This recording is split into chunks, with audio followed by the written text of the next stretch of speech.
भाजपकडून प्रदेश अध्यक्षपदासाठी निवडणूक कार्यक्रम जाहीर करण्यात आलाय।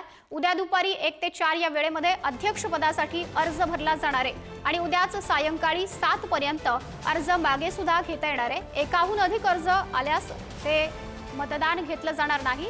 उद्या संध्याकाळी 7 ते रात्री 10 दरम्यान मतदान होणार आहे। मंगळवारी भाजपच्या नव्या प्रदेशाध्यक्षाच्या नावाचीही घोषणा होणार आहे। भाजप प्रदेश अध्यक्षपदाच्या निवडणुकीचा कार्यक्रम जाहीर झालेला आहे। उद्या संध्याकाळी 7 या वेळेमध्ये अर्ज भरला जाणार आहे। मंगळवारी भाजपच्या नव्या प्रदेशाध्यक्षाच्या निवडीचीही घोषणा होणार आहे। प्रतिनिधी सुशांत सावंत आपल्याशी जोडले गेलेले आहेत। सुशांत, या संदर्भात अधिकची काय अपडेट आता समोर आली आहे?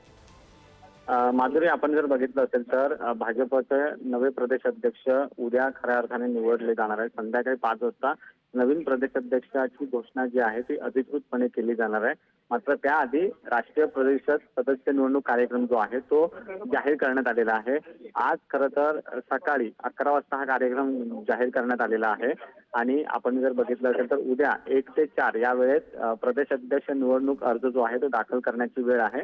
तर दुपारी 4 ते 5 वाजेपर्यंत अर्जाची छाननी होणार आहे। तर संध्याकाळी 5 ते 7 वाजेपर्यंत अर्ज मागे घेण्याची मुदत आहे आणि 7 ते 10 वाजेपर्यंत मतदान करता येणार आहे आणि अधिकृत घोषणा जी आहे ती 1 जुलैला होणार आहे। त्यामुळे रवींद्र चव्हाण यांचं नाव जे आहे ते अधिकृतपणे बोललं जात आहे। रवींद्र चव्हाण भाजपचे नवे प्रदेशाध्यक्ष होते। मात्र जी भाजपमध्ये एक निवडणूक प्रक्रिया असते ती प्रक्रिया जी आहे ती पार पडणार आहे। जर उद्या कुणाचाही अर्ज आला नाही तर रवींद्र चव्हाण यांच्या नावावर उद्या शिक्कामोर्तब केले जाणार। मात्र 1 जुलै रोजी संध्याकाळी 5 वाजता खऱ्या अर्थाने मोठा कार्यक्रम घेऊन वरळी डोम येथे ही घोषणा जी आहे ती केली जाणार आहे नावाची। माधुरी, सुशांत, धन्यवाद दिलेल्या या अपडेटसाठी।